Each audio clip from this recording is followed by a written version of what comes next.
attention and no one cares. But if, I told her, hey, came up with this idea to take Pepsi's Super Bowl money and give it away, she's like, huh, that's interesting. That's gonna, pay attention.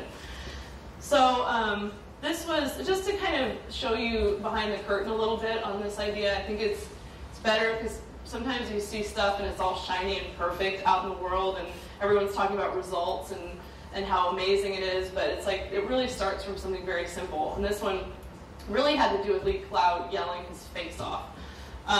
And we went, 2009, we kind of launched wordplay with Obama and, celebrated his inauguration with a big spot and covered DC with, hope and optimism. And the line at the time was, every generation refreshes the world. And his instincts were right, which is how do you take that thought and make it about the brand? Whether or not we fully completed that circle is what people are still debating about the damn thing. But every Pepsi refreshes the world was a brief. And I remember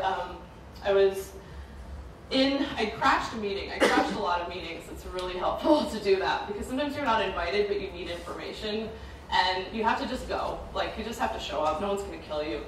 So I crashed this meeting, and I was sitting in the back, and Lee was losing his shit. I mean, he was yelling at the ECD at the time. There's nothing fucking in here. He doesn't normally lose his shit, but there's nothing in here. These are all small ideas.